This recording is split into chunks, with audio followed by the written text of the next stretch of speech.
Hey friends, it's Megan, and today I'm going to talk about some steampunk names.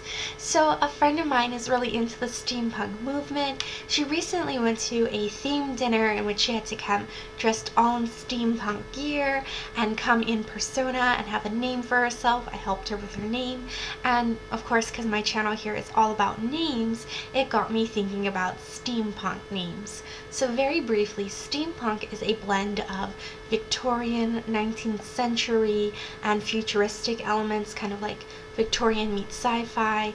It's inspired by a whole plethora of things, including film, literature, steam power, clocks, lots of stuff. I really love old-fashioned things. I love the Victorian period. Steampunk is really not quite my thing personally, but I do really enjoy it even though I'm not of it. I appreciate the art of it, and I think it's really cool.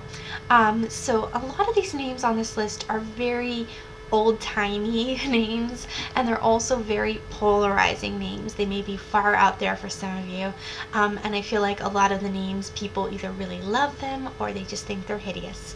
So I want to kind of forewarn you with that, but they are juicy, fun names to talk about nonetheless. Some of them may be going on your guilty pleasure list. Yeah. Do share with me in the comments below which names you like from this list, and any other names that you feel like kind of fit in with this theme that you'd like to add. Put those in the comments as well. I do like to reply to all my comments. If your comment is not linked with the new Google Plus system, I can't reply, so if I don't reply, that's why. I'm not trying to be rude, sorry. It's just the new system and we're all adjusting to that.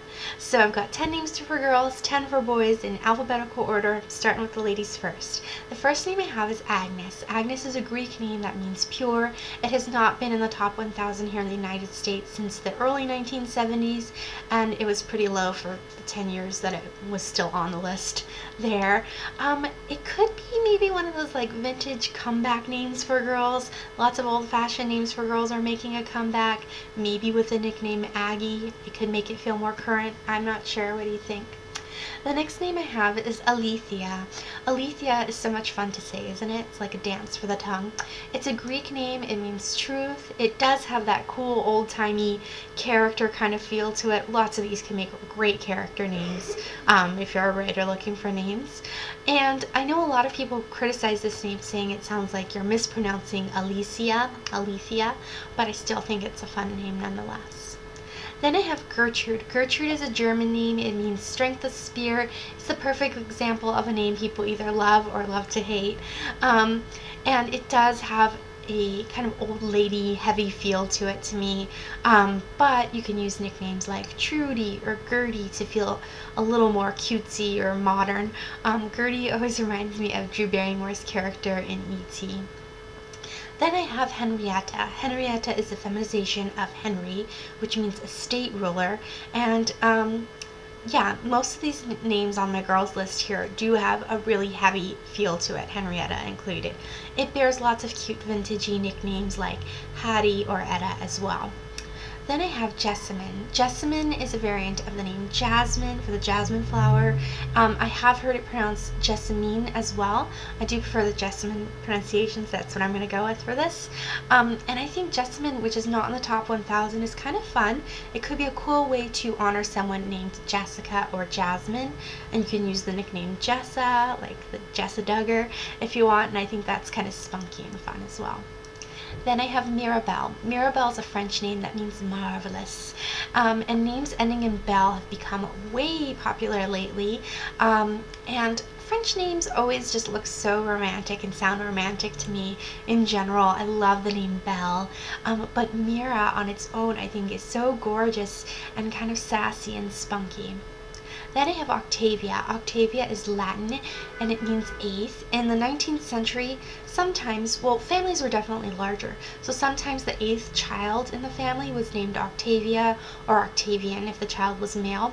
I actually went to elementary school with a girl named Octavia, and I never thought this name was that unusual because I just known one from the time I was like 8 to 14, but I have not met one since, so it's kind of a unique name.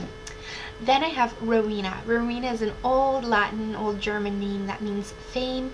I really, really like this name. It's one of those names I love to say. I love the sound of Rowena, but I could never really see myself actually using it for a child. Harry Potter fans will recognize this name for Rowena Ravenclaw, who was one of the founders of Hogwarts.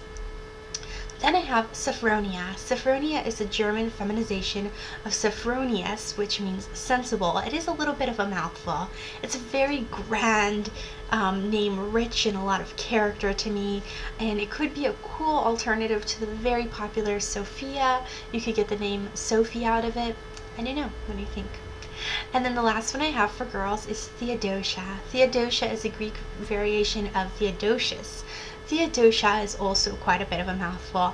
To me, it sounds like an amped up version of Theodora, which could also work with this category, and it sounds really rich in history to me.